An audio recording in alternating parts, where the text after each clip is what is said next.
اللہ سبحانہ وتعالی ما ضربوه لك الا جدلا بل هم قوم خصمون. قال النبي صلى الله عليه وسلم ورواه ابو امامه الباهلي رضي الله تعالى عنه قال: انا زعيم ببيت في ربض الجنه لمن ترك البراء وان كان محقا، وببيت في وسط الجنه لمن ترك الكذب وان كان مازحا، وببيت في اعلى الجنه لمن حسن خلقه. رواه اهل السنن بسند حسن. برادران اسلام اور جنان ساتھیوں، دوستوں، اللہ کے نبی صلی اللہ علیہ وسلم کی ایک چھوٹی سی حدیث آپ کے سامنے پڑھی گئی، اور اس سے پہلے اللہ تبارک و تعالیٰ کی کلام کی آیت کریمہ سے ایک ٹکڑا آپ کے سامنے پڑھا گیا ہے اور کیا گیا ہے،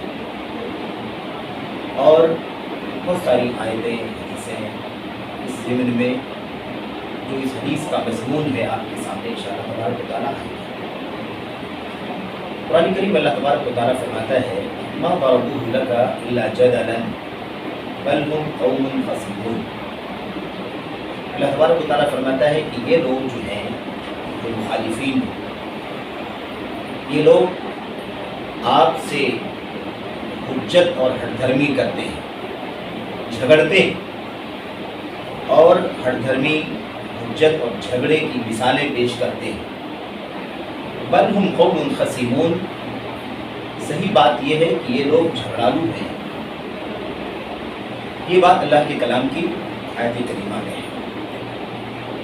ہم اور آپ اس بات کو اچھی طرح سے جانتے ہیں کہ جھگڑنا، جس کی وجہ سے آپس میں ٹکراؤ ہو جائے، اختلاف ہو جائے، اور آپس میں ایک دوسرے کے خلاف نفرت پیدا ہو جائے، ایسی چیزوں سے تبارک و تعالیٰ نے اپنے کلام میں اور نبی کریم صلی اللہ علیہ وسلم نے اپنی حدیثوں میں منع کیا، اور مسلمانوں کو اللہ تبارک و تعالیٰ اور اس کے نبی صلی اللہ علیہ وسلم ایک جسم کی طرح دیکھنا چاہتے ہیں، ایک جسم، ایک عمارت، ایک بنیاد کی طرح دیکھنا چاہتے ہیں۔ اسی لیے خصومت، جھگڑا، اختلاف، انتشار، اس سے منع کیا گیا ہے۔ یہ مضمون اس آیت کریمہ میں ہے، لیکن جو حدیث ہم نے آپ کے سامنے پڑھی ہے، اس میں 3 باتیں نبی کریم صلی اللہ علیہ وسلم نے بیان فرمائی ہیں، اور بہت ہی اہم باتیں ہیں، بہت ہی پیاری باتیں ہیں۔ ہماری اور آپ کی زندگی میں ان باتوں کی بہت زیادہ اہمیت ہے۔ یہ اور بات ہے کہ ہم اور آپ جس ماحول میں رہتے ہیں، جس ملک میں رہتے ہیں، یا جس دنیا کے جس ماحول میں، جس وقت میں ہم زندگی گزار رہے ہیں، اس میں ان چیزوں کی اہمیت کم ہوتی جا رہی ہے۔ ماحول ایسا بن گیا ہے، سماج ایسا ہوتا جا رہا ہے، اس کی اہمیت کم ہو رہی ہے، بلکہ تعجب کی نظروں سے دیکھا جاتا ہے اگر کوئی اس طرح کی بات کرتا ہے۔ لیکن ابو امامہ باہلی رضی اللہ تعالیٰ عنہ کی ایک حدیث جو آپ کے سامنے پڑھی گئی ہے، یہ حدیث آپ نے کہا بار سنی ہوگی، لیکن اس کی وضاحت اس لیے آپ کے سامنے بطور یاد دہانی کی جاتی ہے، اور اپنے لیے اور آپ سبوں کے لیے اس چھوٹی سی ملاقات میں، ہنگامی ملاقات میں، اتفاقی ملاقات میں، تاکہ اللہ تبارک و تعالیٰ ہمیں اور آپ کو نبی کریم صلی اللہ علیہ وسلم کی حدیث میں آئی ہے ان 3 باتوں کو اپنی زندگی میں ہمیشہ برتنے کی توفیق عطا فرمائے۔ آمین رب العالمین۔ باتیں کیا ہیں اور ان باتوں کو کتنے انوکھے انداز میں نبی کریم صلی اللہ علیہ وسلم نے بیان فرمایا ہے۔ ابو امامہ باہلی کہتے ہیں کہ نبی کریم صلی اللہ علیہ وسلم نے فرمایا: انا زعیم ببیت فی ربض الجنہ لمن ترک المراء وان کان محقا۔ میں اس آدمی کے لیے جنت کے کنارے والے حصے میں ایک محل کی ضمانت لیتا ہوں۔ میں جنت کے کنارے والے حصے میں، اب کنارے والا حصہ، بیچ والا حصہ، اونچا والا حصہ، اس کا فرق تو ہم دنیا میں دیکھتے ہیں، لیکن جنت کے اندر کی بات ہو رہی ہے تو ادنا جنتی کو جانتے کیا ملے گا؟ ادنا جنتی کو، سب سے کم تر جنتی جو ہوگا، یعنی جنت کی نعمتوں کو پانے والا سب سے ادنا آدمی، کتنی نعمت ملے گی نا؟ دنیا کے بادشاہوں میں سے ایک بہت بڑے بادشاہ کے پاس جتنی دولت ہوتی ہے اس کا 10 گنا۔ یہ سب سے کم تر جنتی کو اللہ تبارک و تعالیٰ جنت میں نعمت عطا فرمائے۔ تو جنت میں اگر داخلہ ہو جائے، کنارے رہیں، بیچ میں رہیں، آنا رہیں، کہیں بھی جنت میں تو رہیں۔ تو اللہ کے نبی علیہ السلام نے جنت کی بشارت نہیں کی، خوشخبری، آپ نے ضمانت کی، گارنٹی، میں گارنٹی لیتا ہوں جنت کے کنارے والے حصے میں داخلے کی اس آدمی کے لیے جو کیا کرے، جو حق پر ہوتے ہوئے بھی جھگڑنا چھوڑ دے۔ میں حق پر ہوں، ساری شواہد میرے حق میں ہیں، حقیقت ہے، سچائی ہے کہ میں حق پر ہوں، لیکن جھگڑا چھڑا ہوا ہے، میں اگر اپنے حق پر اڑا رہوں گا تو آپس میں مار پیٹ ہوگی، جھگڑا ہوگا، خون خرابہ ہوگا۔ تو اللہ کے نبی فرماتے ہیں جو آدمی حق پرست ہونے کے باوجود بھی جھگڑنا چھوڑ دے، ٹھیک مجھے جھگڑنا نہیں، تو جھگڑا نہیں کرنا، ٹھیک ہے میرا حق چلا جائے گا، کوئی بات نہیں۔ تو اللہ کے نبی فرماتے ہیں صلی اللہ علیہ وسلم کہ میں ایسے آدمی کے لیے جو حق پر ہونے کے باوجود بھی جھگڑنا چھوڑ دے، جھگڑا چھوڑ دے، نہ جھگڑے، میں ایسے آدمی کے لیے جنت کے کنارے والے حصے میں داخلے کی گارنٹی لیتا ہوں۔ ایک بات۔ دوسری بات، اللہ کے نبی علیہ السلام نے فرمایا وَبِبَيْتٍ فِي وَسَطِ الْجَنَّةِ لِمَنْ تَرَكَ الْكَذِبَ وَإِنْ كَانَ مَازِحًا۔ اللہ کے نبی نے فرمایا کہ اور میں اس آدمی کے لیے جنت کے بیچ والے حصے میں داخلے کی ضمانت لیتا ہوں کہ وہ ضرور داخل ہوگا، میں ضمانت لیتا ہوں، جو جھوٹ بولنا چھوڑ دے چاہے مذاق میں، مزاحن بھی جھوٹ نہیں بولے، مذاق سے بھی ہم لوگ جھوٹ بولتے ہیں، اور کوئی کہتا ہے کہ آپ جھوٹ بول رہے ہیں، کہتے ہیں کہ مذاق کر رہا تھا، تو مذاق یوں ہی دل لگی تھی، کوئی یہ سیریسلی میں جھوٹ نہیں بول رہا ہوں، کامیڈی کر رہا تھا، مذاق کر رہا تھا، دل لگی کر رہا تھا، ایسی بس تھوڑا سا ہنسنے ہنسانے کے لیے، منورنجن کے لیے اس طرح کی باتیں بول دیا، ورنہ سیریسلی میں جھوٹ نہیں بول رہا۔ تو آپ سن رہے ہیں اللہ کے نبی نے کیا فرمایا، جنت کے بیچ والے حصے میں وسط الجنہ، اور میں گارنٹی لیتا ہوں، میں گارنٹر ہوں، ضمانت دینے والا ہوں، میں ضامن ہوں اس آدمی کے لیے جنت کے بیچ حصے میں داخلے کی جو مذاق میں بھی جھوٹ بولنا چھوڑ دے۔ جھوٹ بولنا ہی نہیں، جھوٹ ہے ہی نہیں اسلام میں، ہنسی میں ہو، مذاق سے ہو، دل لگی ہو، سیریس ہو، جان بوجھ کر کے ہو، دنیوی مفاد کے لیے، کسی مقصد کے لیے جھوٹ ہے نہیں۔ وہ بھی بیت فی اعلی الجنہ لمن حسن خلقہ، اور جنت کے سب سے اعلیٰ درجے میں داخلے کی ضمانت دیتا ہوں میں جس کے اخلاق اچھے ہو جائیں۔ یہ تین باتیں اللہ کے نبی صلی اللہ علیہ وسلم۔ اب یہ تینوں باتیں ایسی کہ ایک ایک بات پر اگر ہم گفتگو کریں تو لمبی گفتگو ہو جائے گی، بہت ساری باتیں ایک ایک پہلو پر ہے۔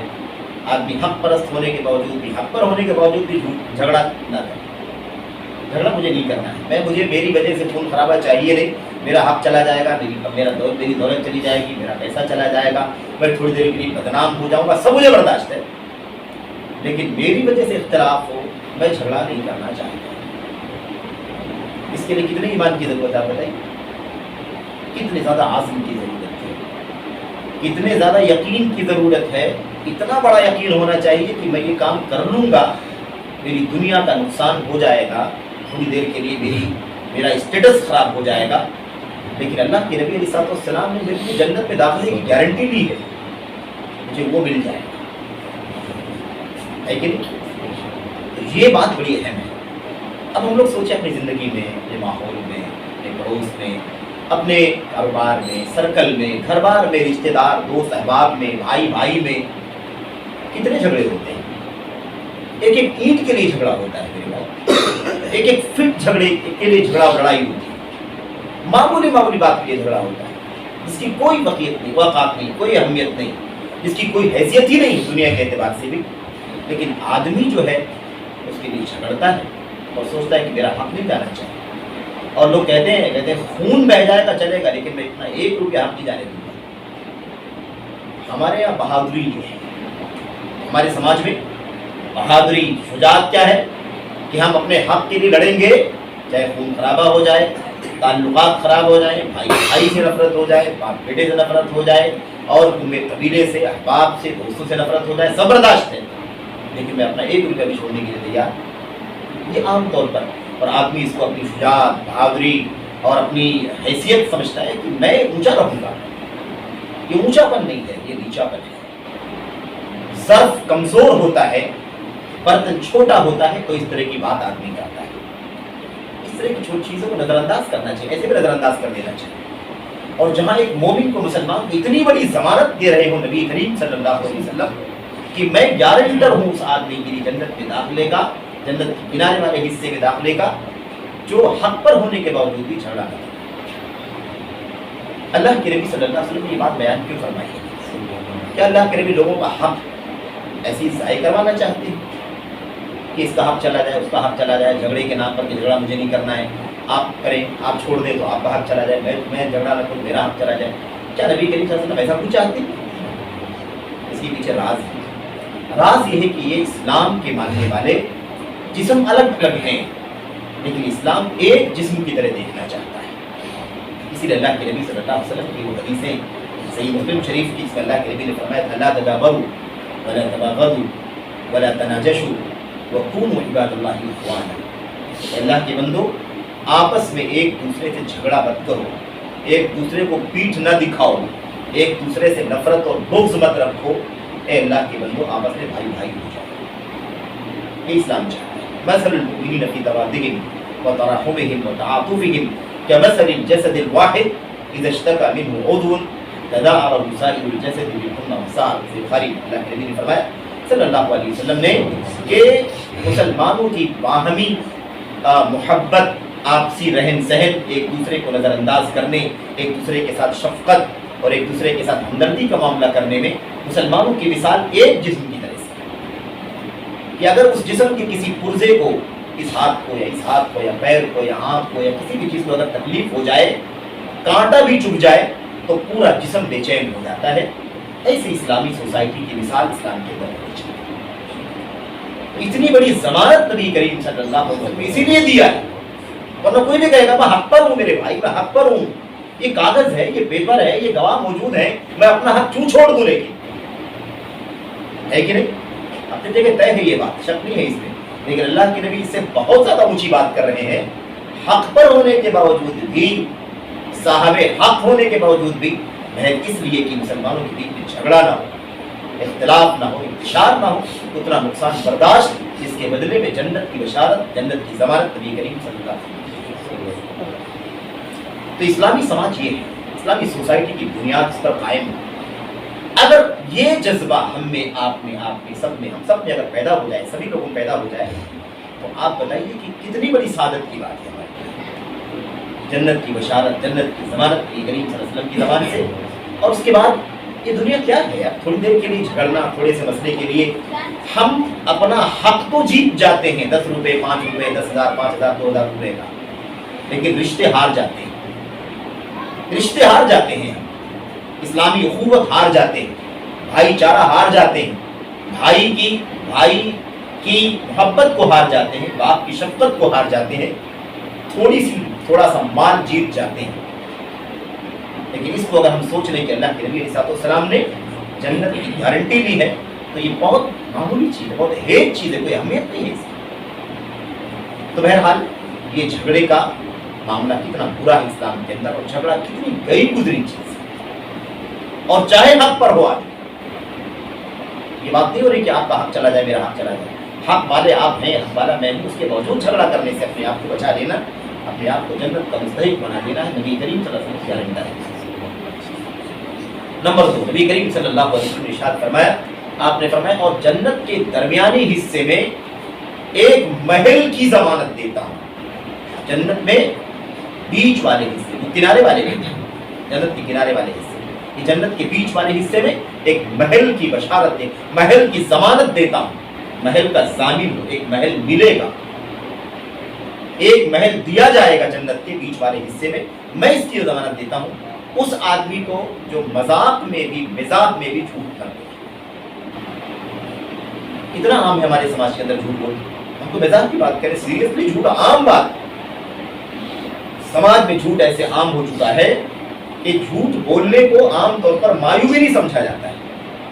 بہت کم لوگ ہیں جو اس پر گفتگو کرتے ہوئے یا جھوٹ بول رہا ہے، اس لیے کہ جھوٹ بولنا عام ہو چکا ہے. کذب یا ایھا الذین آمنوا اتقوا اللہ وکونوا مع الصادقین. اے ایمان والو، اللہ تبارک و تعالیٰ سے ڈرو اور سچ بولنے والوں کے ساتھی رہو.